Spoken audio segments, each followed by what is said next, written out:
Hey everyone, Austin Sendek here, founder and CEO at Aionics Inc., the maker of the Aionics platform. And the title of this video is Minitab for Materials, as you can see. And the reason why is because our platform, among other things, enables users to run statistical analysis on materials data to understand what those design principles, what those structural or mechanistic patterns are that are determining performance in any particular application, and then seamlessly apply those design principles to new sets of candidate materials to find the best material for the job. And so this is a statistical analysis, and so we are often asked the question of, well, how is this different from what I can already do in Minitab? And the easy, quick answer is that really Aionics is built to kind of be Minitab for materials.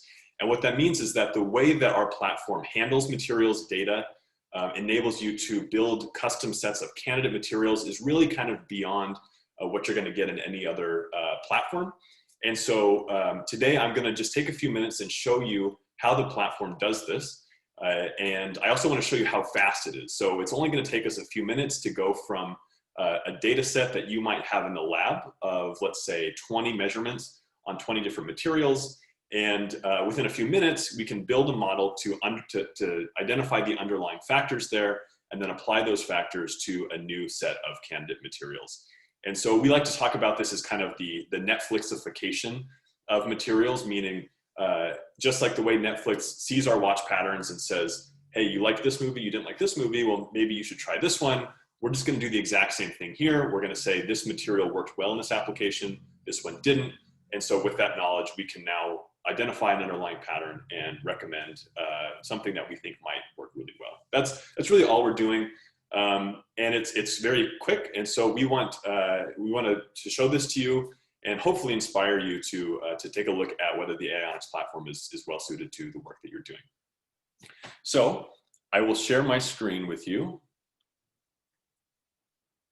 Okay, here I am in the Aionics platform. So I'm logged into my account.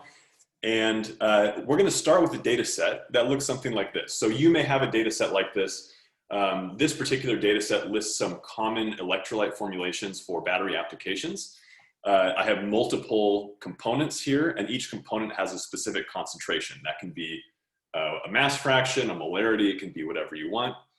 And for each specific formulation, which is a unique row, I have a associated metric of performance or multiple metrics of performance. Here I have cycle life, capacity, etc.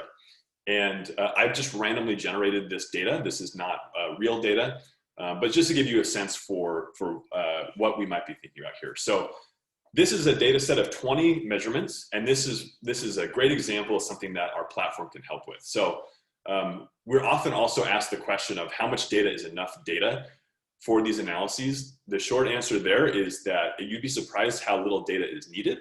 And this is a whole other discussion, I would say, but the platform is built to handle a small amount of data at a time in terms of the analysis. You can do analysis on big data sets, but there's tools here that are purpose-built for extracting signals from small data sets.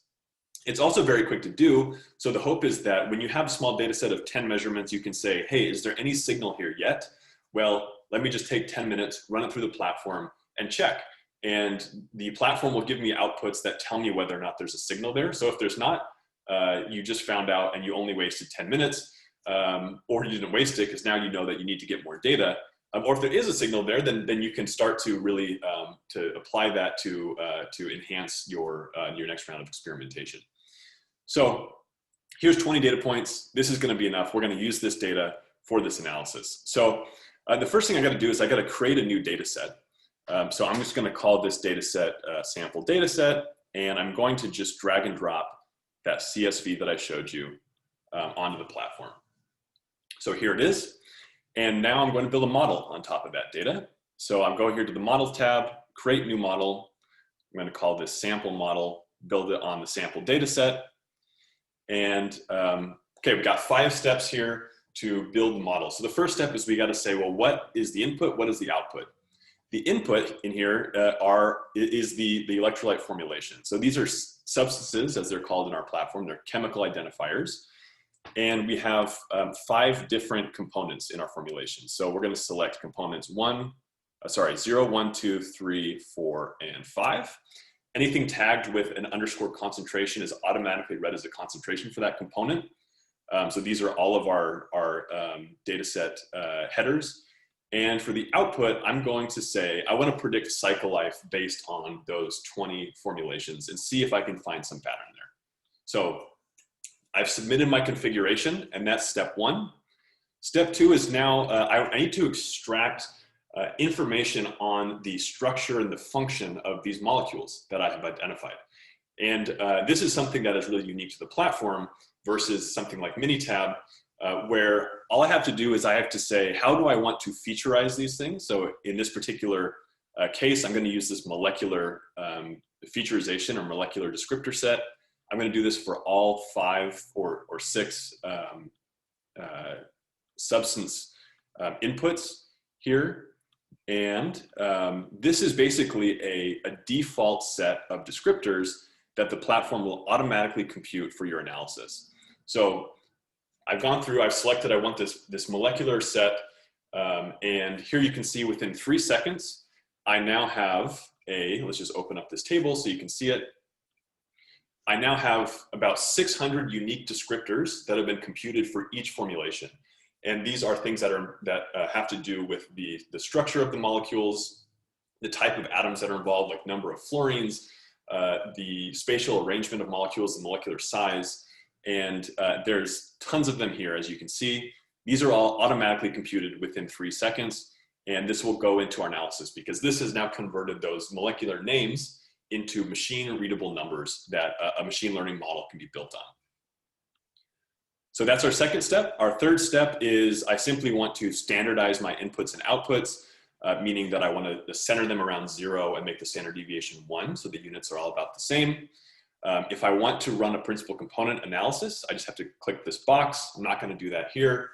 I just want to transform the data into this mean-centered, standard set of units, so to speak. Now I want to take that set of features that I have and reduce it from several hundred down to a very small number, because I have 20 data points, which means I can probably only get away with 1, 2, 3, maybe 5 features at most before I really start to run into risks of overfitting on my data set. So I'm going to run recursive feature elimination with a ridge regression model, and I'm going to validate it with 5-fold cross-validation. Here we're getting into the details of machine learning. And so if you're not an expert, with a little bit of training, we can get you up to speed. We try to make this as easy as possible. But if you are an expert on machine learning, we want to give you all of the tools that you could do, that you would have at your disposal if you were writing your own machine learning code. So we hope the platform is kind of accessible to everyone in that sense. And as you saw with the feature set, and as you'll see here, every step of the way is transparent. The data can be downloaded and moved off platform. You can take it into a Jupyter notebook so that you can validate and reproduce, and you can always move out of the platform for your own analysis at any point if you need to. So here I have my feature reduction process. Remember, this is fake data, so there really is not going to be a signal here, frankly. And you can see that in plots like this. This is the error as a function of the number of features. We're looking to minimize that error in order to select our number of features. Looks like at about, if this were real data, I would say about 3 features is where that curve is going to be minimized.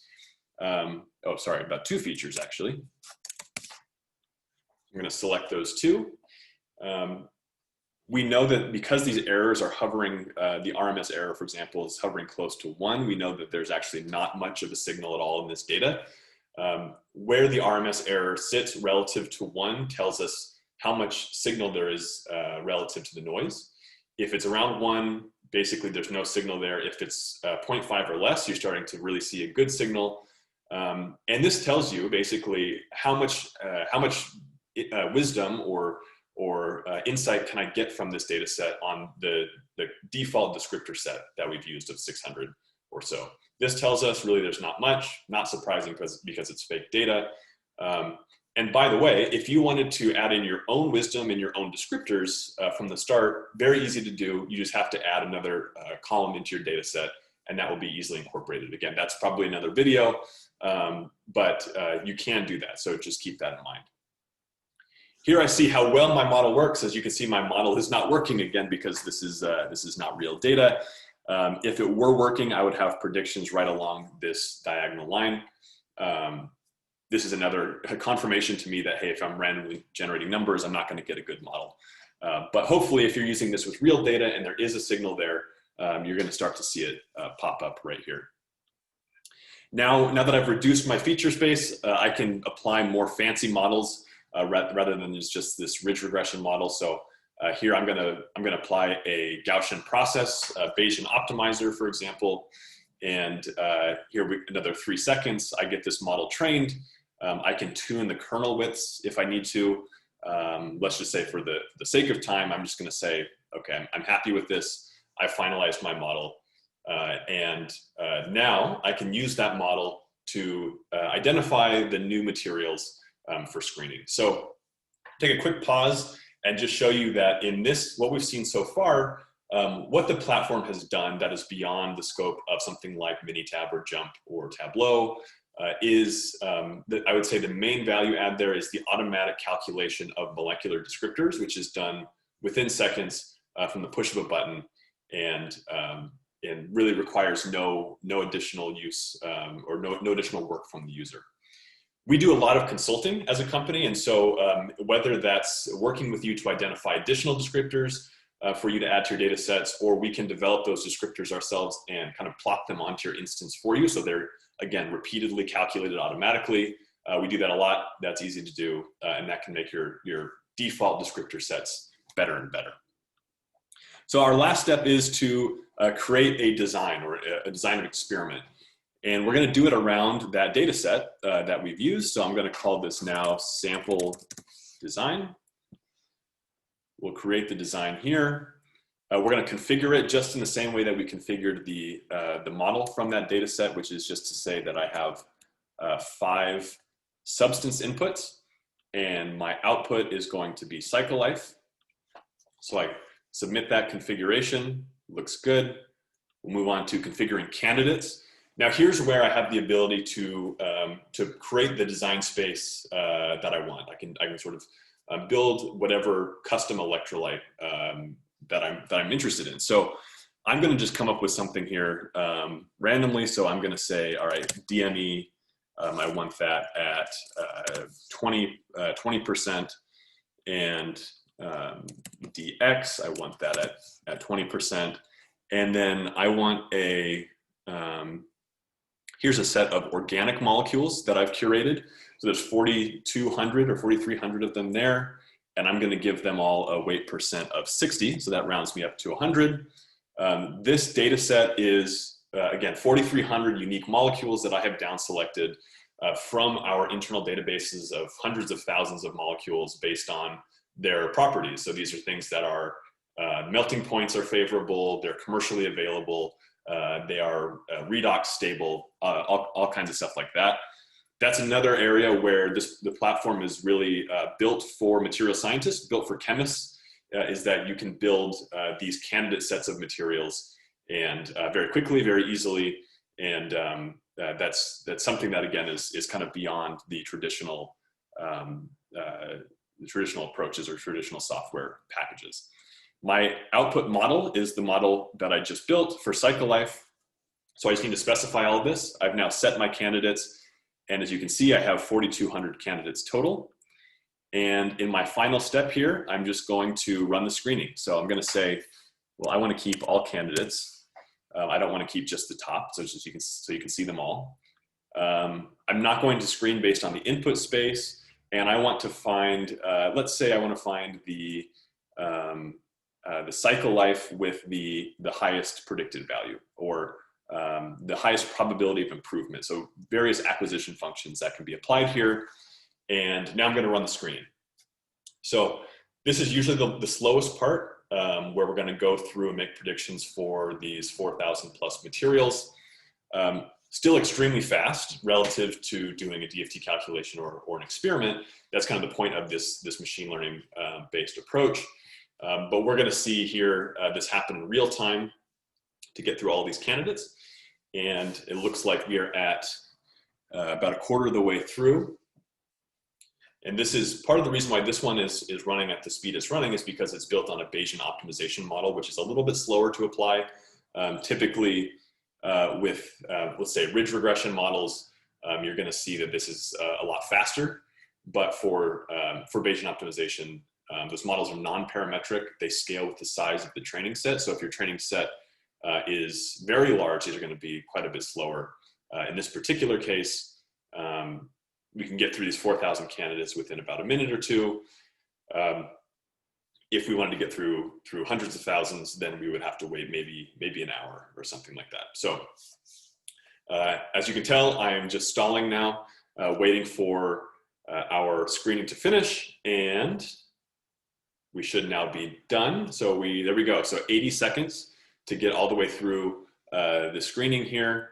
And now we're going to get sort of several different plots, different visualizations that score these materials based on their acquisition functions, based on their means and their variances according to this model. And I get my sorted list here. So I'm going to automatically score these materials based on the maximum probability of improvement to my data set, which is what I've identified. So that's optimizing over both the ability to explore new materials and to exploit the model and find the best materials out there based on the initial data set. So this is typically the last step of the analysis. I have my final results table. I can print that out. I can take it into my next lab meeting and discuss. I can look at vendors online to see what's available. And hopefully this gives you an idea of how our platform provides additional tools beyond the standard kind of Minitab type models. You can do any sort of regular statistical analysis on platform, but with Aionics, you get that additional capability to bring in materials data sets, to featureize these materials, and to apply those analysis to hundreds of thousands, soon to be millions. We're updating our libraries daily of materials in a way that you really can't do with some of the existing statistical analysis tools that are out there now. So with that, thank you all for tuning in. And if you have any questions, please don't hesitate to reach out. You can email us directly at info@aionics.io. You can also book time with us through our Calendly link on our website at aionics.io. Also, feel free to reach out to me here on LinkedIn or anywhere else. Thank you very much for your time, and hope to talk to you soon.